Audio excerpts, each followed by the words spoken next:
If you can't handle me texting my ex daily, that's your problem, she announced. You're right, I said. So I fixed my problem, packed her stuff while she was at his place, just talking. She came home to 14 boxes in the hallway and a note. Problem solved. Hey viewers, before we move on to the video, please make sure to subscribe to the channel and hit the like button if you want to see more stories like this. Thanks. Throwaway account because, well, you'll see why. This all went down about a year ago, but it's still fresh enough that I need to get it off my chest. I figured Reddit's the place for these kinds of stories. Maybe it'll help someone else spot the red flags I missed. Buckle up, it's a long one. I'm Alex, 28 at the time, a software developer in a mid-sized city. Nothing flashy, but I had a steady job, a decent apartment, and what I thought was a solid relationship with Sarah. We met 3 years earlier at a mutual friend's barbecue. She was 26, a graphic designer with this infectious laugh and a way of making everything feel like an adventure. I fell hard. She was going through a rough patch back then, fresh out of a breakup with her ex, Mike, this wannabe musician who'd apparently broken her heart by cheating on her multiple times. I was the rebound guy who stuck around. From the start, I was all in. I helped her rebuild. When she lost her freelance gig during a slow market, I covered her share of the rent without a second thought. We'll figure it out together, I'd say. There were nights she'd cry about her past, and I'd hold her, listening as she vented about Mike's instability, how he'd disappear for days, blow money on gear he couldn't afford, and always had some side chick drama. I thought I was the stable one, the guy who showed up. Flashback to one of those early moments. We were on the couch, her head on my shoulder, and she whispered, "You're nothing like him, Alex. You're reliable." It felt like a compliment then. Now, it stings like a setup. We moved in together after a year. I sacrificed a lot, turned down a remote job offer that would have meant more travel because she hated being alone. I cooked dinners after long coding sessions, planned weekend getaways to keep things exciting, even helped her network for better design clients.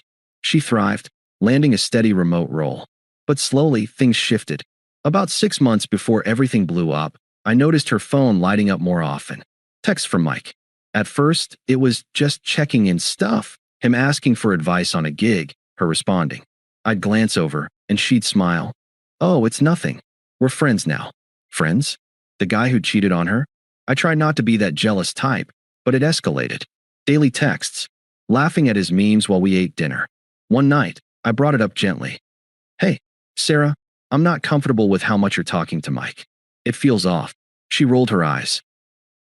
"God, Alex, grow up. It's just talking. If you can't handle me having friends, that's on you." That line hit like a gut punch. I backed off, not wanting to seem controlling. But it gnawed at me. I'd lie awake, staring at the ceiling, replaying our good times, like that road trip where we got lost and ended up at this random lake, swimming under the stars. I sacrificed sleep for her back then, driving all night so she could rest. Now, she was pulling away, and I felt like the fool for caring. Her just talking turned into late-night replies, secretive smiles at her screen. I'd ask about her day, and it'd somehow circle back to Mike's latest drama. "He's going through a lot," she'd say. Meanwhile, I was the one handling our bills, our life. The confusion built slowly. Was I overreacting? Friends told me to trust her, but deep down, I knew it was emotional abandonment. She was comparing me to him subtly. "Mike's so spontaneous, you know?" Making me feel like the boring backup. I poured more into us, thinking it'd fix things. Big mistake. It all came to a head one Friday evening. We were in the living room, her glued to her phone again. I couldn't take it anymore. "Sarah, this texting with Mike every day, it's crossing a line. If it's just friends, why hide it?" She set her phone down, crossed her arms, and looked at me like I was a child. "If you can't handle me texting my ex daily, that's your problem," she announced, her voice dripping with smugness. "We're adults, Alex. Mike and I have history. It's not like I'm cheating. You're being insecure, and it's exhausting." Her words landed like a slap. History? The same history where he treated her like garbage? But she twisted it, making me the villain. "You think this is healthy?" I asked, keeping my tone even, though my chest tightened. "Healthy? Please. You're the one making it weird. If you don't trust me, maybe we shouldn't be together." She grabbed her jacket. "I'm going over to his place." We need to talk about some stuff. Don't wait up. Just like that, she walked out. No discussion, no compromise. Dismissive, like my feelings were an inconvenience. I sat there, stunned, the apartment silent except for the hum of the fridge. That's when it clicked. She'd chosen. Not me. You're right. I muttered to the empty room. She was right. It was my problem, and I was going to fix it. While she was gone, at Mike's, just talking, I didn't rage or call her. No emotional outburst. I methodically packed her things. Clothes, books, that collection of sketch pads she'd accumulated over our time together. Makeup, jewelry, even the coffee mug I'd bought her on our first anniversary. It took hours. 14 boxes in total, symbolic of how much she'd integrated into my life, piece by piece. I stacked them neatly in the hallway outside the door, changed the locks. I'd paid for the place anyway, and left a simple note on top. Problem solved. Then I crashed at a buddy's place across town. No texts, no calls. Just detachment. Calm dignity, or so I told myself. Inside, it hurt like hell. That night, as I lay on his couch, the unfairness washed over me. I'd been loyal, committed, the guy who showed up every time. She'd manipulated the narrative, gaslit me into doubting my own boundaries. Emotional betrayal at its finest, daily texts eroding our foundation while she played the victim.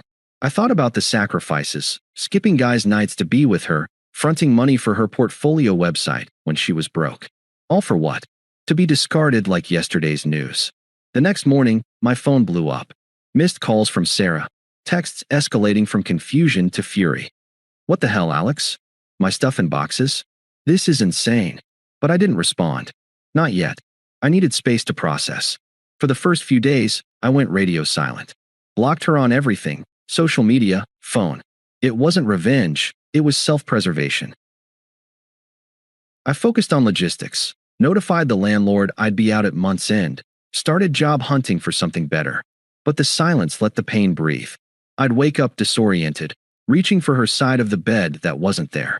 Confusion turned to anger, not at her, but at myself for ignoring the signs. How did I let it get this far? I'd think, pounding the pavement on runs to clear my head. Friends checked in. Some knew the backstory, others didn't. Dude, that's cold, packing her out like that, one said. But most got it once I explained.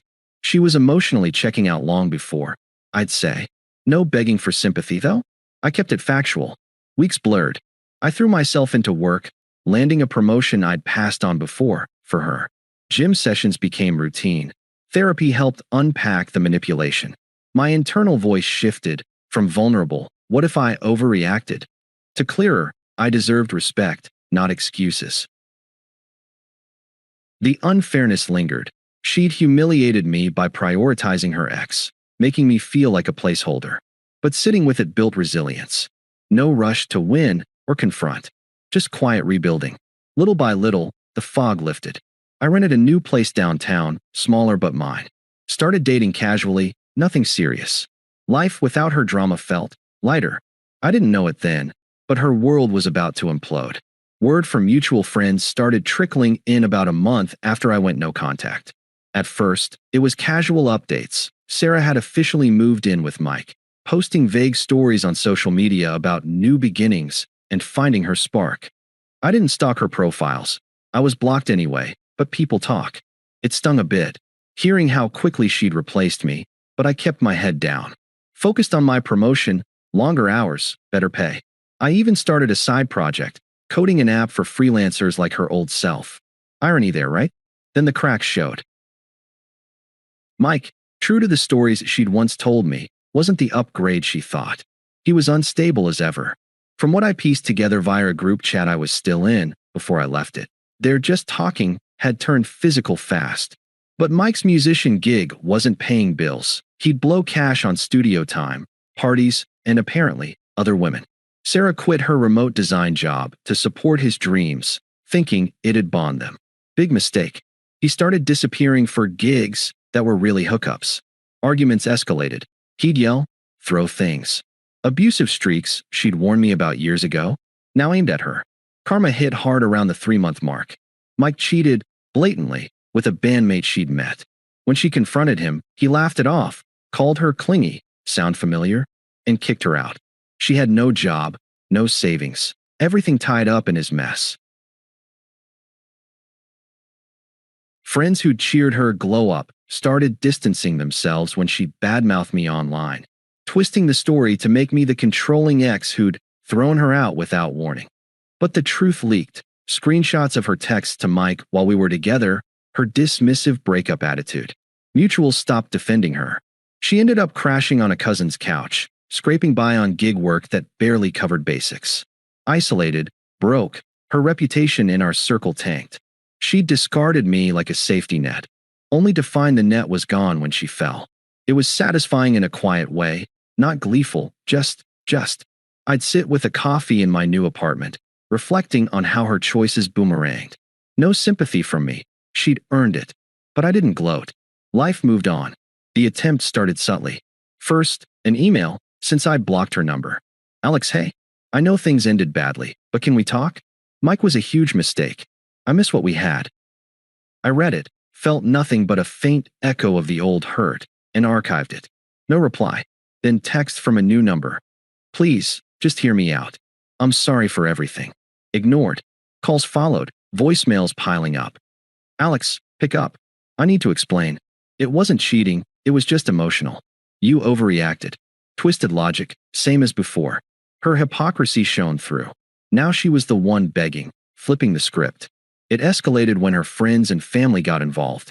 Her best friend, Lisa, messaged me on LinkedIn of all places. Dude, you're being a dick. Sarah's going through hell. At least give her closure. Toxic, unpleasant, implying I owed her something after her betrayal. Then her mom called from a withheld number. How could you treat my daughter like trash? Packing her boxes? That's low. She deserves better than your pettiness. I hung up mid-rant, blocked the number. No engagement. Their unpleasantness just reinforced why I'd detached. Sarah's desperation ramped up. She showed up at my old workplace before I switched jobs, but I'd already left. Then, one evening, a knock at my new door. I checked the peephole. Her, looking disheveled, eyes red. I opened it halfway, keeping calm. Alex, thank God. Let me in. We need to talk.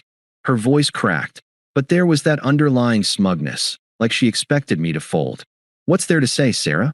I replied evenly, no warmth. She pushed forward. I was wrong, okay? Mike's a psycho. He cheated, left me with nothing. I quit my job for him, and now I'm broke. But you were always there. I miss that. Us. Can't we try again? I'll cut him off for good. Her words revealed the shift, desperate, but still manipulative, framing it like I'd be her savior again. You said my problem was not handling your texting, I said flatly. I fixed it. She teared up. Come on, don't be like this. I know I hurt you, but people make mistakes. Forgive me? We had good times. No, I said simply. We're done. That's when the anger surfaced, her true colors flashing. You're heartless. After everything, you just throw me away? Fine, rot alone. You'll regret this. You were boring anyway. She stormed off, but the power reversal was clear. She was unraveling, I was steady. More attempts followed, texts turning frantic. Please, Alex, I'm sorry. Help me. Then hostile. You think you're better now? Enjoy your sad life. Friends piled on with guilt trips. Man up and talk to her. From one guy who'd known about the affair and said nothing. I blocked them all, one by one. Her desperation peaked in a late-night voicemail. I can't do this without you. Call me back, or else. Vague threat, but empty. I deleted it. By then, I'd met Emily, a colleague from my new team. Kind, ambitious, no drama. We clicked naturally, no ex-texting BS. Life was upgrading. The final nail came at our mutual friend Jake's birthday party, Neutral Ground, a bar downtown. I almost skipped, but Emily convinced me. Show them you're good. We walked in, her hand in mine, me in a sharp jacket from my recent bonus. Heads turned, whispers about my promotion. Sarah was there, alone in the corner, nursing a drink. She looked rough, hair unkempt, clothes baggy from stress. Our eyes met. She approached, hesitant at first. Alex, hey, didn't expect you here. Her voice wavered, eyes flicking to Emily. I nodded politely. Sarah, can we step outside? Talk privately. Desperation laced her words, glancing around like she feared judgment. I shook my head, calm and firm. No need. Our chapter ended when you chose Mike. That was your decision. She flushed. But I was wrong. Look at me. I'm a mess. You win, okay? Just give me another shot. Emily squeezed my hand. I turned to her briefly, then back. This is Emily. We're building something real. No excuses, no backups. I've grown past that. Her face twisted, hypocrisy exposed. So that's it. You're just done? After I begged. Exactly. I said, realist mode kicking in. Facts are, you made your choices. I'm irrelevant to your life now, and vice versa. Focus on yourself. She snapped, voice rising. You're an asshole. Parading your upgrade? I hope she dumps you. Heads turned. Jake pulled her aside, murmuring about leaving. I didn't react. No sympathy, no sorry things didn't work out. Just turned back to Emily, clinked glasses. The contrast was stark, her desperation on display, my peace evident. She stormed out, friends avoiding her gaze. Mutuals later texted apologies for her scene, confirming she'd burned bridges. That night sealed it. Blocked the last stragglers. Life's thriving. Emily and I just booked a trip, my app's gaining traction. Sarah? A closed book. Irrelevant. Update. It's been over a year now since that party, and I figured I'd come back with a final epilogue for anyone who's followed this saga or stumbled upon it. Life has a funny way of accelerating once you cut the dead weight, and mine's no exception. After blocking Sarah and her toxic entourage for good, I dove headfirst into the things I'd put on hold for too long. That promotion? It led to a full career pivot. I'm now leading a dev team at a startup downtown, the kind of place with ping pong tables and stock options that actually mean something. The extra income let me upgrade my apartment to a loft with killer views, and I've traveled more in the past 12 months than in the 3 years with her. Hiked Machu Picchu, surfed in Bali, even solo trekked parts of the Appalachian Trail. Therapy wrapped up strong. I don't second-guess my worth anymore. Boundaries aren't insecurity, they're essential. Emily and I, we're solid. We met at that new job, bonded over code and coffee, and it's been effortless since. No drama, no ex-texting shadows, just mutual growth. We got engaged last month during a sunset proposal on that same coast road trip spot, reclaiming the memory fully. She's everything Sarah wasn't, supportive without manipulation, ambitious without excuses. We've built a home together, complete with a rescue dog named Bite who thinks he's the boss. As for Sarah, rumors still float through old mutuals. She's bounced between jobs, dated a string of Mikes, and apparently hit rock bottom with a brief stint in therapy herself after another bad breakup. Last I heard, she tried reaching out via a fake account 6 months ago. Saw your engagement post. Happy for you. We could have had that. Blocked instantly. No response needed. Her irrelevance is crystal clear. She's a footnote now, a lesson in what not to tolerate. If anything, this whole mess taught me resilience. Loyalty's great, but not at the cost of self-respect. To anyone reading, spot the red flags early, walk with dignity, and watch karma do its thing. Life upgrades when you let go. Thanks for the support, Reddit, signing off for good. Thanks for watching. Make sure to subscribe to the channel and hit the like button. What do you think about this story? Share it in the comments.